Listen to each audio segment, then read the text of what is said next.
पुरुषोत्तमम।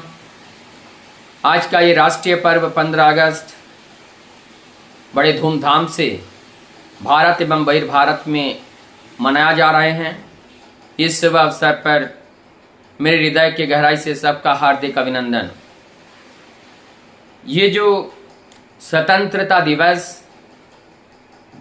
एक राष्ट्रीय पर्व के रूप में जब इसको देखते हैं, आज जिस तिरंगा को हम हाथ में लेकर के चलते हैं, इस तिरंगा पताका को लहराने के लिए एक नहीं, दो नहीं, सैकड़ों में नहीं, हजारों में नहीं, लाखों में बलिदान करना पड़ा।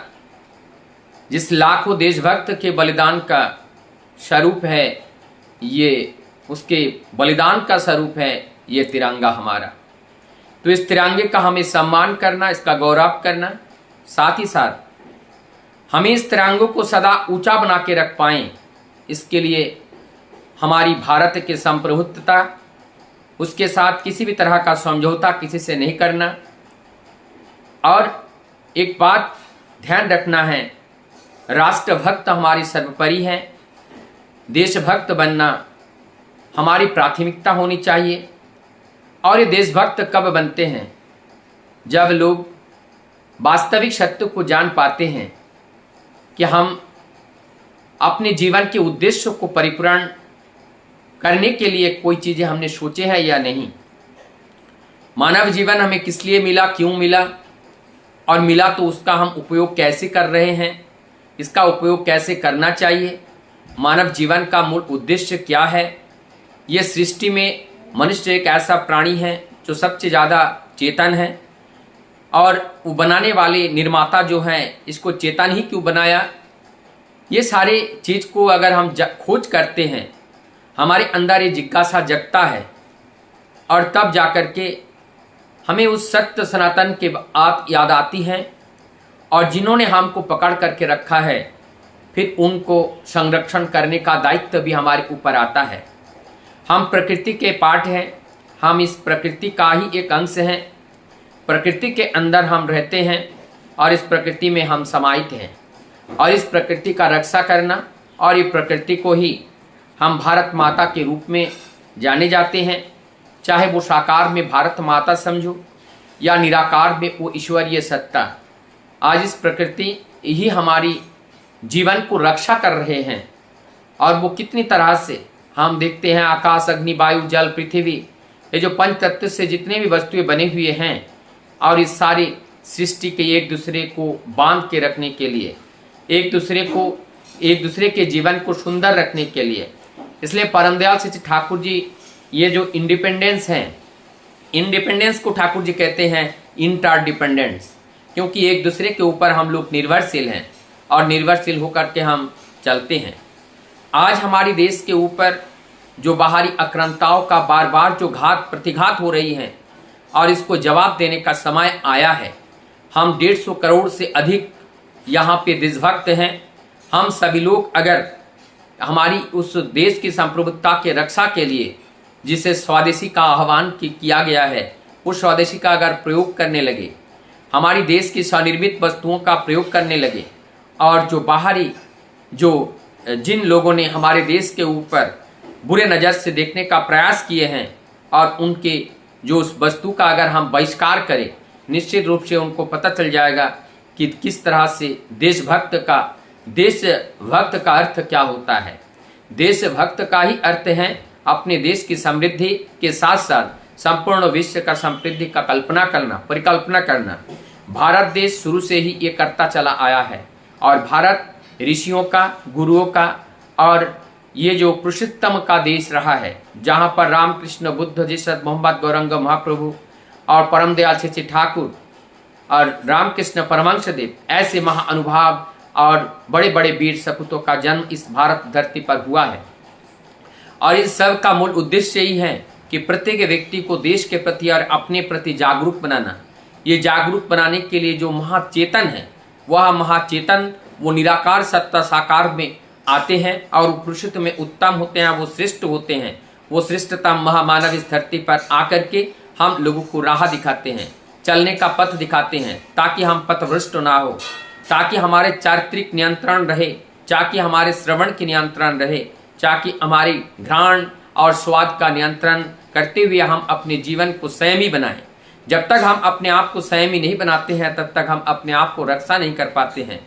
जब स्वयं की रक्षा नहीं कर पाते हैं तब हम देश और दुनिया की रक्षा कहाँ कर पाएंगे।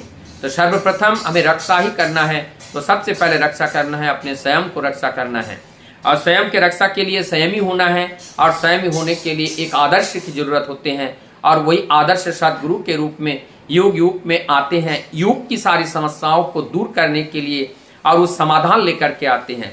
और वही समाधानी पुरुष को जब अपने जीवन का आदर्श बनाते हैं तो हमारे जीवन में आने वाली सारी बाधाओं को हम पार करके हम अपने लक्ष्य की ओर अग्रसर हो पाते हैं। आज हमारे समाज में हम देखते हैं हमारी चारित्रिक पतन हो रहे हैं।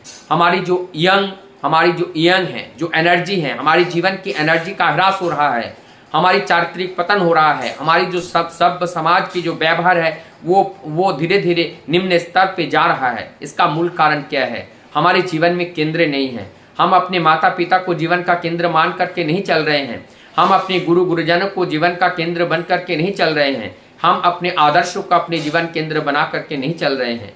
ये मूल कारण है। जब जब हम अपने माता पिता, गुरुजन और आदर्श को जीवन केंद्र बना करके नहीं चलते हैं तब हमारा जीवन विकेंद्रित हो जाते हैं। और एक विकेंद्रित जीवन उल्का पिंड की तरह होता है, वो कहाँ पे गिरेगा उसका कोई दिशा नहीं होती है, वो दिशाहीन होते हैं। जिस तरह से पतंग के जो धागे हैं वो अगर डोर टूट जाएं तो वो पतंग कहाँ जाके गिरेगा इसका कोई नामो निशान नहीं है, कोई पता नहीं है कहाँ पे जाके गिरेगा।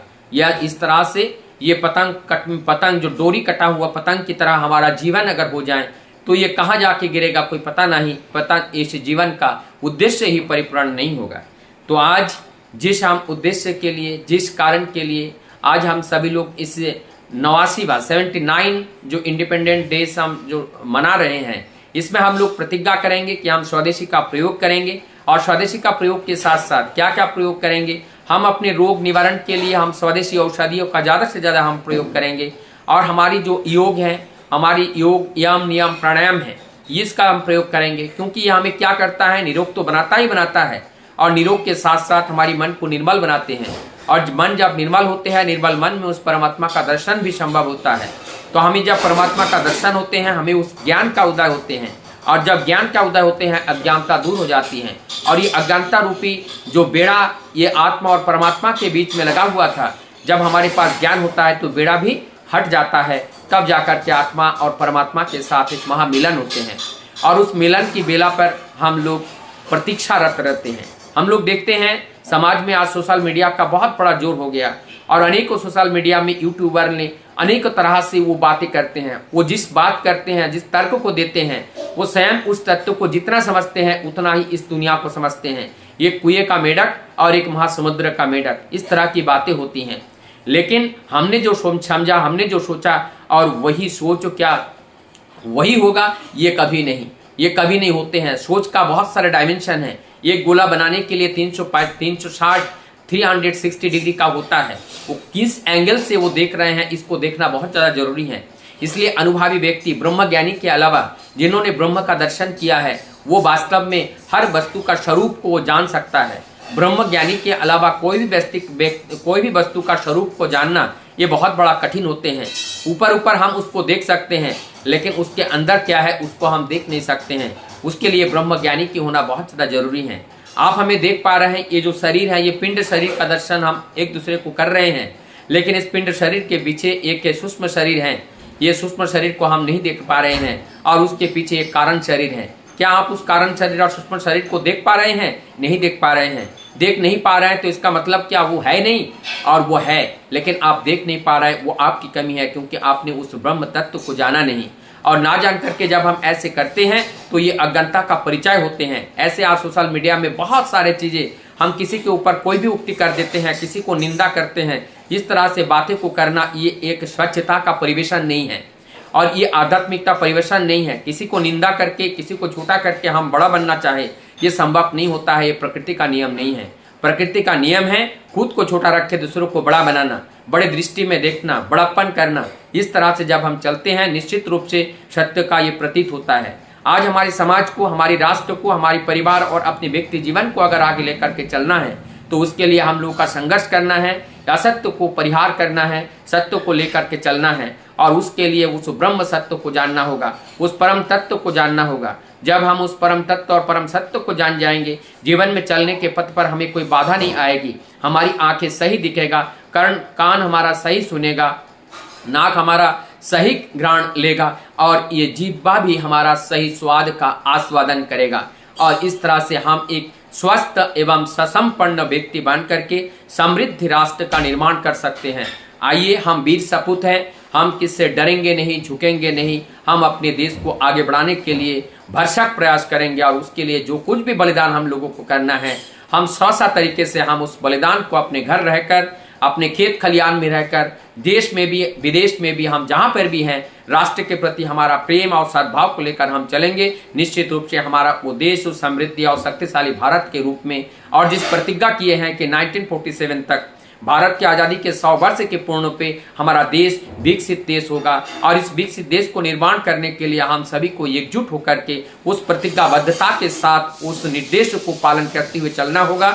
निश्चित रूप से हम उस समृद्धि भारत को पा सकते हैं और एक विकासशील से हम विकसित देश का सपना नहीं, उसको साकार कर सकते हैं। और इसी बात के साथ मैं अपने बात को यही विराम देता हूँ। सबको परम दयाल के रातुल चरणों में सबकी मंगल प्रार्थना करता हूँ।